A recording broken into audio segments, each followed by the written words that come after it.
Alright there guys, and welcome back to another video. Today, it's another movie review.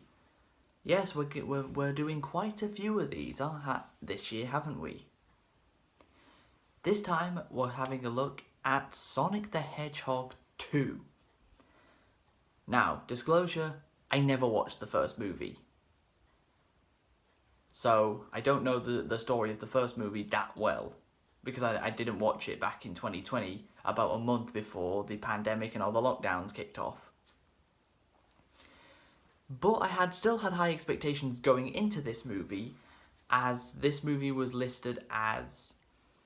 Well, anyone who was talking about this movie was saying it's the greatest video game movie that's ever been made. So that put high expectations on for me.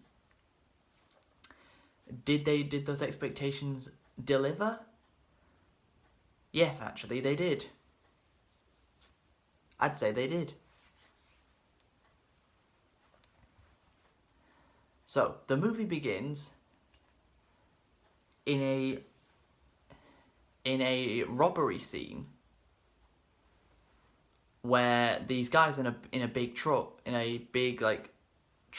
armored truck, are driving away with a lot of money, and the police are chasing them. Meanwhile, Sonic is standing at the top of a building eating a chili dog. Because of course he is. What else would he be doing?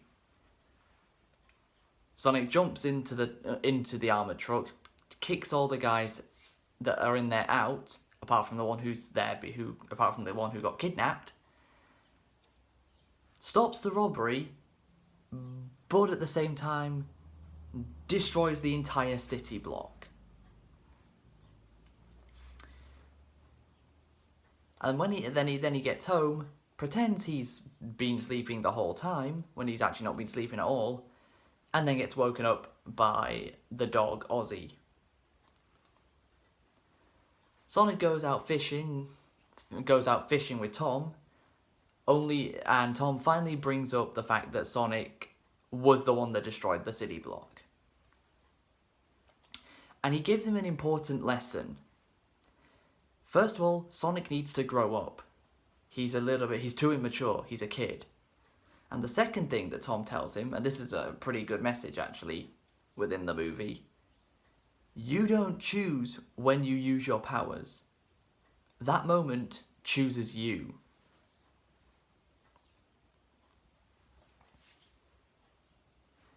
And that definitely comes back into play later on in the movie.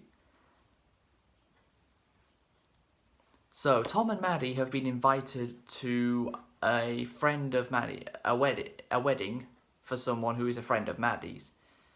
And screw using the airport and planes, Sonic just uses one of his rings that he can throw out to teleport to anywhere you want, and they go straight through it. So Sonic starts to have a bit of a party in the house, which he breaks a lot of things. So when he gets a FaceTime call from Tom, he has to clean everything up, but luckily, because he's so fast, he's able to do it in record time. And then he says to Tom, yeah, just a quiet night with Ozzy. Not been doing anything strange. When we all know he has. Meanwhile, Dr. Robotnik is stuck on some mushroom planet and has been going mentally insane while stuck there that he made a rock and called it Steve, which is an obvious reference to Wilson from Castaway. And so just before he's ready to go full on insane, who comes through another one of the teleport rings? But Knuckles. Knuckles, of course, was the big part of this movie. The new foe for Sonic to take on. So Robotnik and Knuckles work out a deal for where they can work together to get what they each other need.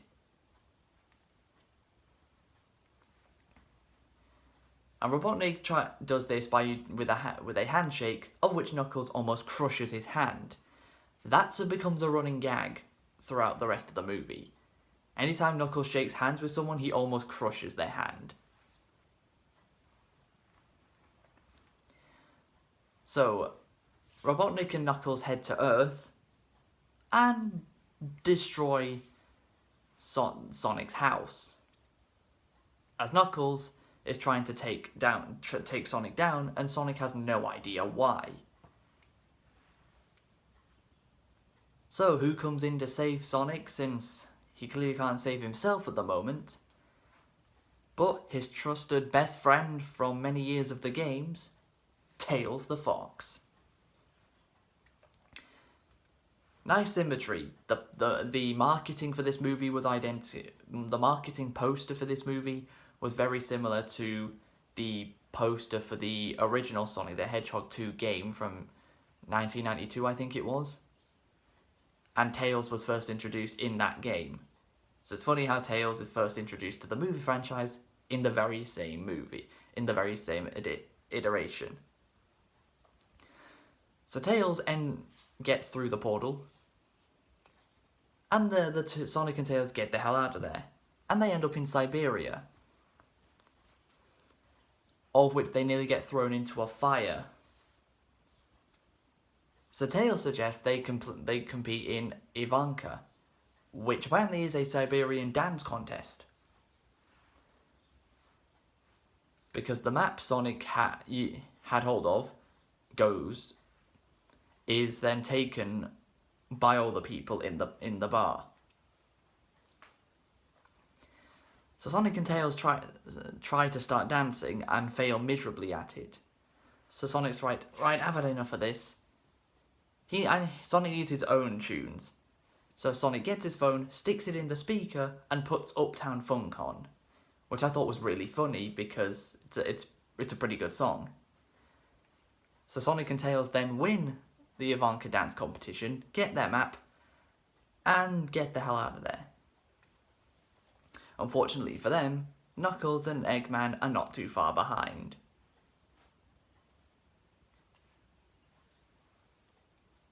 So in order to escape, Tails goes high, Sonic goes low, and starts snowboarding down a mountain. Of which, was anyone else thinking, when they saw that, was anyone else thinking Sonic Adventure 2 City Escape when he did that?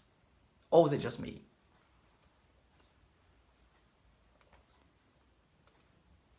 It would have been nice if the running around at the speed of sound song started playing when Sonic was snowboarding down the mountain, being chased down by Knuckles again. Meanwhile, in Tom's part of the story, the wedding he is at is of Maddie's friend Rachel, who's getting married to a guy called Randall, who it turns out he, along with everyone else there, apart from Maddie and Tom, are secret agents. And the whole wedding was a sham. Now, I'd seen that Rachel had been criticised by people online, that she was really annoying, and you know what?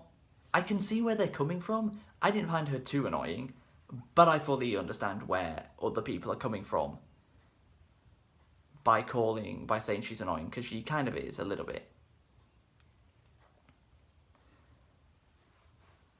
So Sonic FaceTimes Tom, and it's like, buddy, get me the hell out of here. So Tom throws the ring that Sonic gave him at the start of the movie, but it doesn't work. Because he threw the wrong one. Because he was playing around with the wedding rings earlier in a previous scene, and he accidentally put the wrong one. He actually gave the ring girl the wrong one. He took one of the actual ones and put the one that he needs to throw down. So he goes up to Randall, begs him to give him the ring back. It doesn't work.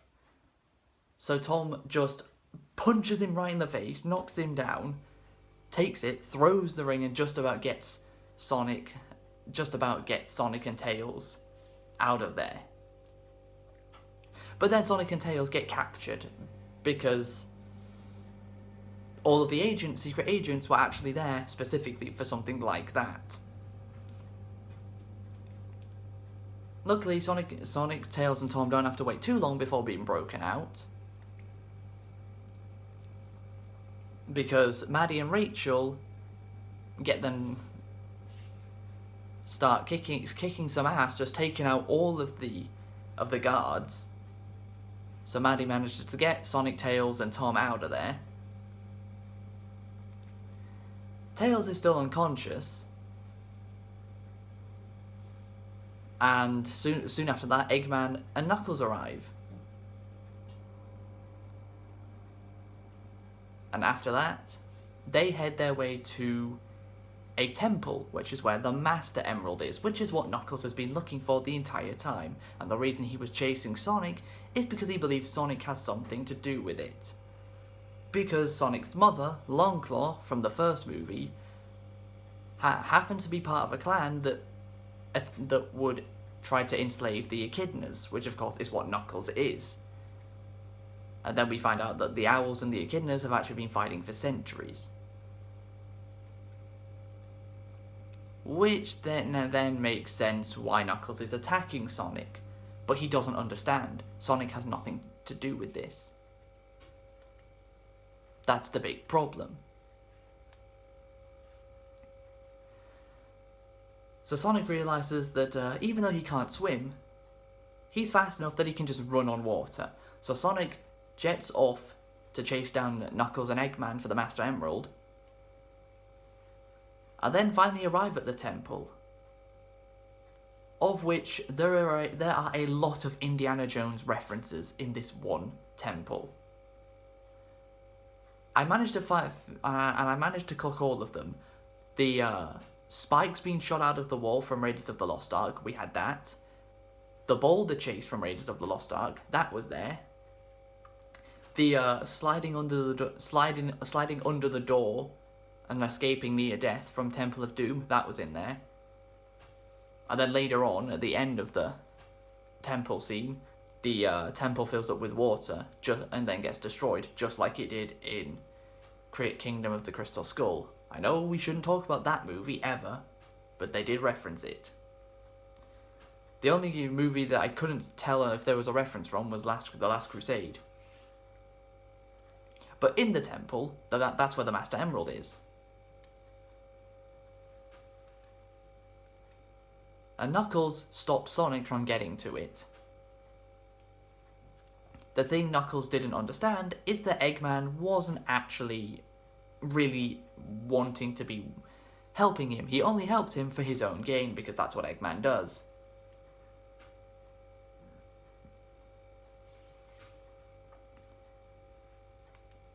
So then, Eggman harnesses the power of the Master Emerald, and Knuckles realizes the mistake he made by being on Eggman's side.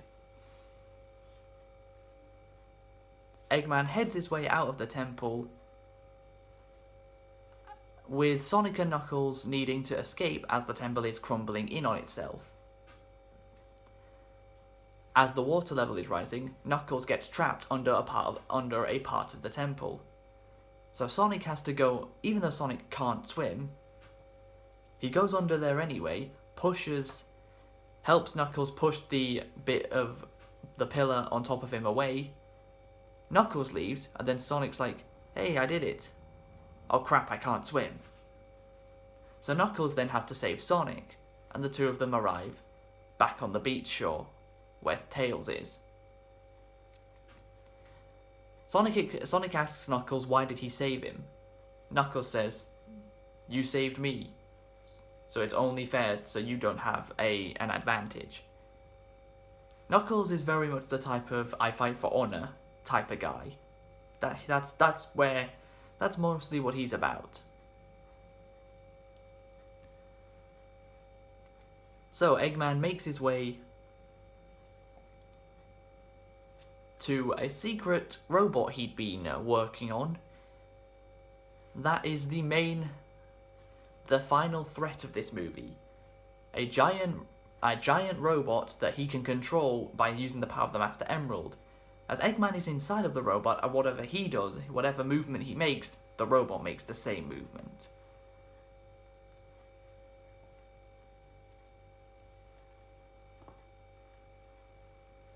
But before he's able to get into the robot... Actually, no. To get in the robot, Sonic, Tails, and Knuckles have to come up with a plan. And as of course, and in true Sonic fashion, he doesn't think of a plan ahead of time, because that's never how Sonic rolls. Sonic does things on the fly. That's always how he's rolled.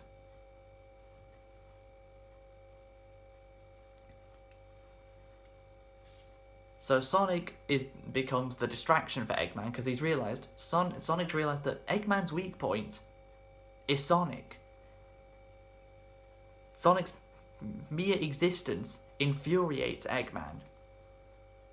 So Sonic starts running around, making Eggman chase him, while Tails and Knuckles sneak their way into the robot. Knuckles punches the Master Emerald out of Eggman, meaning he can no longer control the robot with it. He no longer has the power to control the robot with just his body. He has to press buttons again. But then the Master Emerald breaks, and then drops into the 7 Chaos Emeralds again, which are a lot smaller. Eggman has his robot stand on top of Sonic, Tom, and Maddie, thinking he's killed them. No, he hasn't. Did you not see the 7 Chaos Emeralds land right in front of Sonic? You all know what's coming next.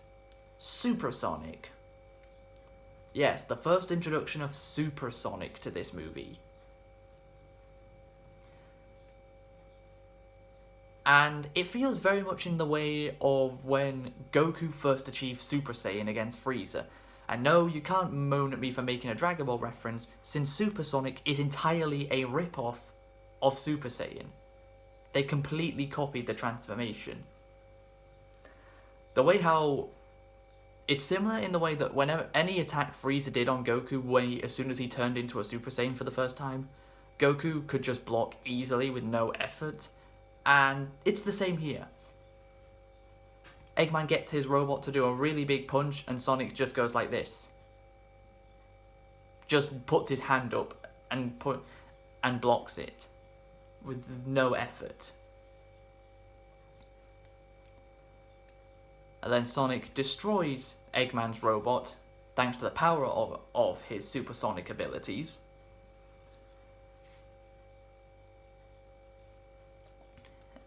And then saves the day. Then Knuckles says to everyone, he's not the Sonic you used to know. As Sonic raises his arm and looks like he's going to bring down a bolt of lightning energy, but instead he just creates a chili dog with marshmallows on it, which is the most Sonic thing ever. Like, that is absolutely something Sonic would do. And so Knuckles says, no, he's exactly the same Sonic you've always known. So Sonic, Tails, and Knuckles decide to create an alliance to keep the universe safe. So now they're all fighting for the same side. So then they have a friendly game of baseball where Knuckles smashes the ball so hard it goes straight through the scoreboard, and you ain't getting that ball back. I don't care how fast Sonic can run, no one knows where that's gone. And they finish it off by heading down to get some ice cream. Then the credits begin rolling. But as I'd been kind of spoiled that there was going to be a mid/post-credits scene to this movie, I stayed to make sure I caught what it was. Well, the post-credits scene was the reveal of Shadow the Hedgehog. That's right, for Sonic the Hedgehog 3, since it was already confirmed a couple months ago, way before this movie even came out, that there was going to be a Sonic the Hedgehog 3 movie before this one had even released. Let's just say there's 100% chance Shadow the Hedgehog will be the antagonist of Sonic the Hedgehog 3. And that's how the movie ends. And my god, even the credits for this movie were great. Normally movie credits are boring. Normally credits for most things are boring. But no. The credits for this movie basically played an entire shortened version of the movie all over again, but in Sonic's old 90s 8-bit sprite form. But not only that, they could have just took the sprites from the 90s, the original 4 Sonic the Hedgehog games from the 90s that were on the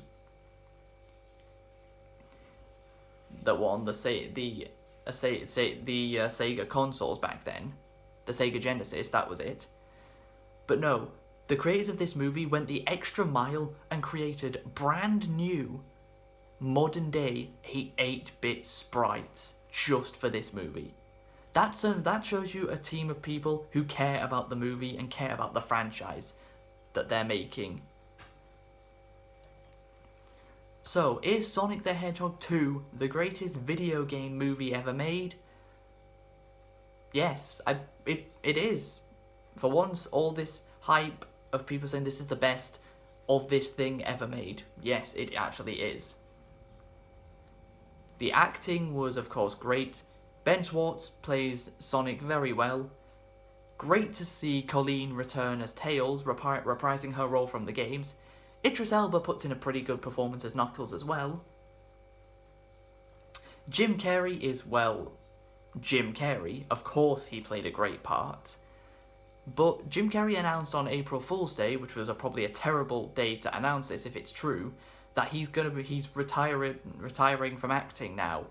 Sonic the Hedgehog 2 was his last ever movie, and you can tell, if you've watched the movie, you can tell Jim Carrey is having a very fun time in this movie. He knew this was his last movie, so he's making sure to enjoy it. Yeah, if you haven't watched this movie, I'd say you should. Even if you haven't watched the first movie, like I didn't, this movie is still great. And my final verdict for Sonic the Hedgehog 2 is an 8 out of 10. So far, it is my movie of the year. I hope you guys have enjoyed this video. If you have, please be sure to leave a like, subscribe if you're new. Tell me in the comments what you thought of this movie, if you did see it, and are you excited for Sonic the Hedgehog 3? And until next time, catch you later.